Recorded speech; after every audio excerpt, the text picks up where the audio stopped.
माधवदास भक्त थे ठाकुर जी के, उनको अतिसार का रोग हो गया, पेट का एक रोग हो गया था, रोज मंदिर जाते थे।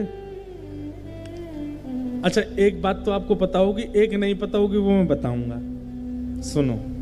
अतिसार का रोग हो गया माधवदास जी को। अब वो उनको इतना शौच जाना पड़ता था कि वो मंदिर में शुद्धि नहीं रहती थी, तो इसलिए वो मंदिर जाना बंद कर दिया। एक तो होता है कि आप ठाकुर जी का दर्शन करने जाते हो, और एक होता है कि ठाकुर जी आपको देखने के लिए बुलाते हैं। भक्ति प्रारंभ होती है, आप महाप्रभु जी को देखने जाते हो, और भक्ति स्थिर होती है, ठाकुर जी आपको खुद देखने के लिए बुलाते हैं। उनका मन नहीं लगता आपको देखे बगैर। माधवदास जी की स्थिति किस स्थिति में आ गई थी? अब ये दर्शन करने नहीं जाते थे, ठाकुर जी को चाव होता था कि माधवदास आए, मैं उसको देखूं। बंधु, ऐसी भक्ति कभी हमारी हो जाए, हम महाप्रभु जी को देखने नहीं जाएं, ठाकुर जी को चाव हो। हमारे स्वामी श्री हरदास जी महाराज की परंपरा का एक भाव हमारे भैया सुना रहे थे। वो बता रहे थे, एक दिन प्राचीन काल की बात है कि श्री जगन्नाथ जी का श्रृंगार हो रहा था। बहुत ध्यान से सुनिएगा। जगन्नाथ जी को माला धरा रहे थे, वस्त्र धरा रहे थे पुजारी जी। इतने में क्या देखा, महाप्रभु जगन्नाथ जी ऐसे खड़े खड़े ऐसे डोल रहे थे। तो पुजारी जी बड़े प्रसन्न हो गए, हरि हरि बोलो, हरि हरि बोलो, जय हो। महाप्रभु जी खुश हो रहे हैं, महाप्रभु जी प्रसन्न हो रहे हैं, नाचने लगे सब। दैतापति आदि सब आ गए, सब उस दृश्य को देख रहे हैं कि महाप्रभु जी धीमे धीमे अपनी वेदी पे बैठ करके झूम रहे हैं। सबने पूछा, जय जय, आपकी प्रसन्नता है, हमारे लिए बड़ी प्रसन्नता की बात है, लेकिन हम जानना चाहते हैं, आज ना तो कोई ऐसी शुभ तिथि है, आज ना ही कोई ऐसा शुभ मुहूर्त है, आज ना ही कोई ऐसा उत्सव है, आप इतने प्रसन्न क्यों हो?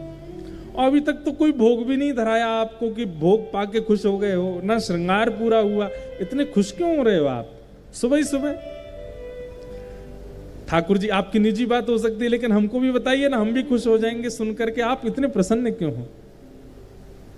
ठाकुर जी कहते हैं, आज वृंदावन से 20-25 लोगों की टोली मेरे दर्शन के लिए निकली है,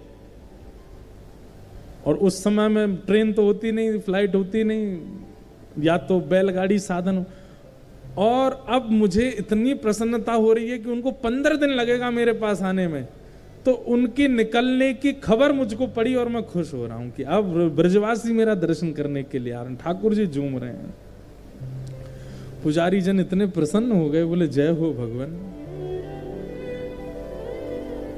वो भक्त कितने चाव से आ रहे होंगे कि हम जगन्नाथ जी का दर्शन करें, पर उनको क्या पता कि वो जितने व्याकुल आपके दर्शन के, आप उससे ज्यादा व्याकुल उनको देखने के लिए हो रहे हो। क्यों?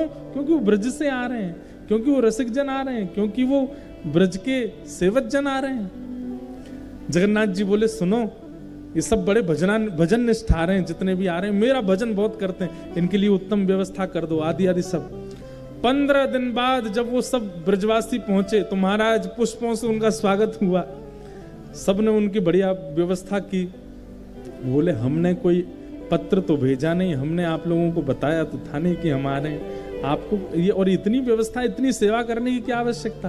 बोले, भैया, जब उन्होंने वृत्तांत बताया, बोले आप 15 दिन पहले जब निकले थे तो महाप्रभु जी अपनी ब्रह्म वेदी पर झूम रहे थे कि, और उन्होंने बताया कि आप दर्शन को आ रहे हैं। इतने प्रसन्न हो गए वो रसिक जन। बोले, भैया, और जगह तो सुनोगे हो कि भक्त दर्शन करवे जावे, लेकिन आज पहली बार सुनी कि भक्त के दर्शन के काजे महाप्रभु जी उत्सुक हो रहे हैं। हमारी भक्ति ऐसी हो जाए,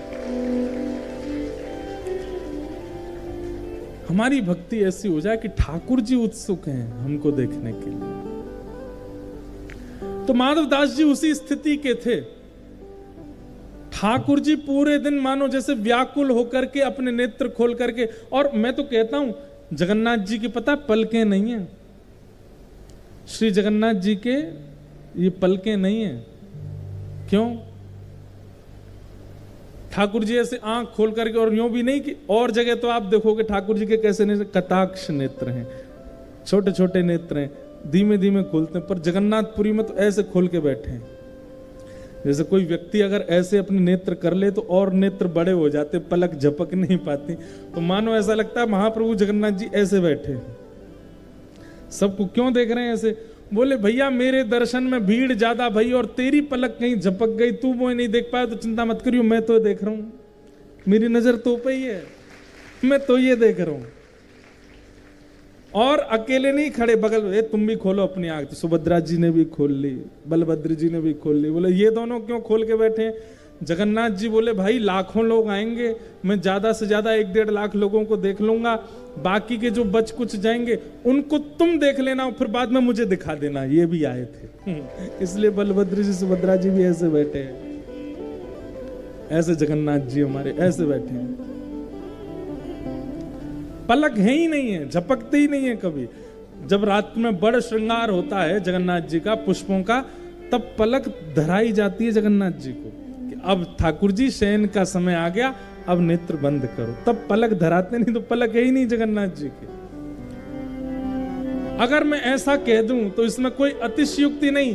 पूरे भारत में जितने ठाकुर हैं वो भक्त वत्सल हैं, लेकिन महाप्रभु जगन्नाथ जी ये भक्तों के भक्त वत्सल है। मतलब ये भक्तों के आराध्य नहीं है, ये भक्त इनके आराध्य हैं, ये भक्तों की आराधना करते हैं। और जगह तो आप ठाकुर को देखते हैं, पर जगन्नाथपुरी में ठाकुर आपको देखता है। तो माधवदास जी का रोग हो गया अतिसार का, नहीं आ पाते। महाप्रभु जगन्नाथ जी बोले माधवदास नहीं आ पा रहा तो हम चले जाते हैं, और एक बालक का रूप धारण करके गए। माधवदास जी ना हिल पा रहे ना डुल पा रहे, वहीं सब कर रहे थे शौच आदि। महाप्रभु जी गए और जल हाथ में ले करके माधवदास जी के वस्त्र धोवें, कभी पैर साफ करें, कभी कुछ साफ करें। माधवदास जी के नेत्र खुल गए, बोले ये कोई बालक नहीं है, जो सुगंधी मुझे आ रही है उससे पता चल रहा है ये महाप्रभु जगन्नाथ जी हैं। तुरंत हाथ पकड़ लिया, बोले प्रभु ये आप क्या कर रहे हैं, आप मेरी सेवा क्यों कर रहे हैं? अरे माधव तू जल्दी ठीक है जाएगो तो फिर मेरे दर्शन के काजे आवेगो, तो दर्शन वहां मेरे काजे आवेगो, मैं तो देखूंगा तब मुझे संतुष्टि होगी, इसलिए मैं जल्दी ठीक कर रहा हूं। माधवदास जी बोले आप परमात्मा हो, आप चाहो तो चुटकी बजा दो तो मेरा अभी पेट ठीक हो जाए, मेरे सारे रोग ठीक हो जाएं। ये 10-15 दिन का मुझे रोग भोगना क्यों पड़ रहा है? ठाकुर जी बोले देखो ये प्रारब्ध है तुम्हारा, किस जन्म का भोग रहे हो तुम्हें नहीं पता, और ये 15 दिन तुम और भोग लोगे तभी तुम्हारे पूर्व के प्रारब्ध नष्ट होंगे।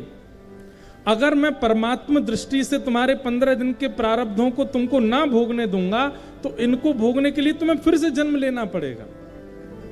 समझ में आई बात?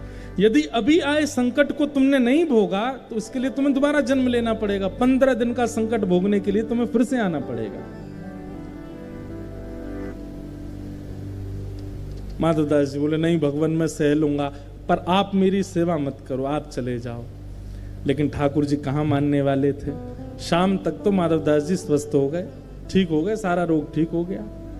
लेकिन माधवदास जी के मन में ये बात चल रही थी कि ठाकुर जी बोल के गए कि ये मेरे प्रारब्ध हैं और मैंने तो अपने प्रारब्ध 15 दिन के भोगे नहीं, फिर मैं स्वस्थ कैसे हो गया? अगले दिन जैसे ही आप स्नान ध्यान करके, ठाकुर जी का आज मनोरथ था क्या, स्नान पूर्णिमा, स्नान पूर्णिमा का दर्शन किया, और स्नान पूर्णिमा के बाद तभी क्या होता है, ठाकुर जी बीमार हो जाते हैं। 15 दिन के लिए जब बीमार हुए, किसी को दर्शन नहीं हुए, माधवदास जी व्याकुल हृदय से ठाकुर जी को पुकारते हैं। बोले भगवान आपके दर्शन क्यों नहीं हो रहे, आप कैसे बीमार हो गए? बोले माधव अब तुम स्वस्थ हो ना? बोले हाँ, तुम्हारा जो 15 दिन का शेष रह गया था वो हमने अपने ऊपर ले लिया, अब उसको हम भोगेंगे। माधवदास जी को इतनी पीड़ा हुई कि नाथ आप क्यों ले रहे हैं? ठाकुर जी बोले एक पंथ दो काज।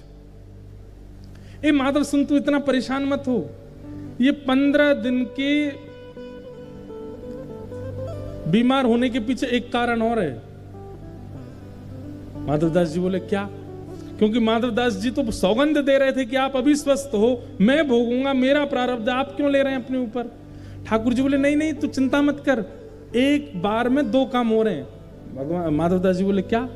एक तो तेरे रोग जो हैं वो मैं भोग लूंगा। वैसे ठाकुर जी कुछ भोगते नहीं है, ये सब तो लीला है जगन्नाथ जी की। और दूसरा बोले क्या, साल भर में 14-15 एकादशी आती और हम एक भी एकादशी नहीं रखते, सब एकादशियों पे महाभारत पाते हैं। कहीं ना कहीं जब एकादशी की महिमा पूरे विश्व में इतनी हमने बताई है, मान लिया जगन्नाथपुरी में एकादशी के दिन महाभारत महाप्रसाद पाना होता है, यहां पर एकादशी का विधान नहीं है, क्योंकि यहां की रसोई स्वयं लक्ष्मी बनाती हैं, इसलिए लक्ष्मी के हाथ से स्पर्श करने पर एकादशी का विधान नहीं होता। लेकिन भैया कहीं एकादशी की महिमा कहीं और घट नहीं जाए, इसलिए हम तो एक साथ ही 15 दिन की एकादशी कर लेते हैं ताकि साल भर चकाचक पावे। तो कई लोग एकादशी पर ऐसा कह देते हैं कि महाप्रभु जगन्नाथ जी भी यहाँ पे, तो महाप्रभु जी आपको पता नहीं है, वो बड़े चतुर हैं, वो एक साथ ही 15 दिन में व्रत करके अपनी एकादशी खत्म कर चुके हैं। 15 दिन ठाकुर जी महाप्रसाद नहीं पाते, केवल काढ़ा पीते हैं। ऐसी एकादशी तो कोई नहीं करता होगा। हम कैसी एकादशी कर, कूटू की पकौड़ी, कूटू की कचौड़ी, ये समा के चावल लो, खिचड़ी लो, ये लो, कैसी एकादशी करते? 15 दिन एक साथ एकादशी प्रकट हो जाती हैं और ठाकुर जी केवल काढ़ा पी के रहते हैं। सबको ये पता रहता है कि ठाकुर जी अस्वस्थ हैं, लेकिन वास्तव में पूरे साल भर का कोटा पूरा कर देते हैं ठाकुर जी एक बार में। तो इसलिए जो लोग, ये कोई ऐसी शास्त्रीय बात नहीं, लेकिन मेरे मन में आता है कि जो लोग जगन्नाथपुरी में एकादशी के दिन महाप्रसाद पाते हैं, उन एकादशियों को गिन लीजिएगा, कितनी एकादशी हमने महाप्रसाद पाया, वो प्रेम से पाइएगा। और जब ठाकुर जी स्नान पूर्णिमा के बाद 15 दिन के लिए बीमार होते हैं, उतने दिन का व्रत आप भी किया करो। ठाकुर जी भी तो नहीं पा रहे, तो हमें भी नहीं पाना है। इन दो भावों से ठाकुर जी बीमार होते हैं महाप्रभु जगन्नाथ जी। एक तो माधव दास का रोग लेते हैं, और फिर ठाकुर जी को इतना अच्छा लगा कि हमने अपने भक्त की पीड़ा ली, उसको पीड़ा उत्सव के रूप में ठाकुर जी मनाते हैं हर साल। माधव दास जी के उस रोग को अपने उत्सव के भांति, जैसे ठाकुर जी का उत्सव भक्त बनाते हैं, ऐसे भक्त के उत्सव को ठाकुर जी पीड़ा उत्सव के रूप में मनाते हैं 15 दिन के लिए। ऐसे महाप्रभु श्री जगन्नाथ जी, बोलो जगन्नाथ महाप्रभु के। ऐसे जगन्नाथ जी को हम बारंबार प्रणाम करते हैं।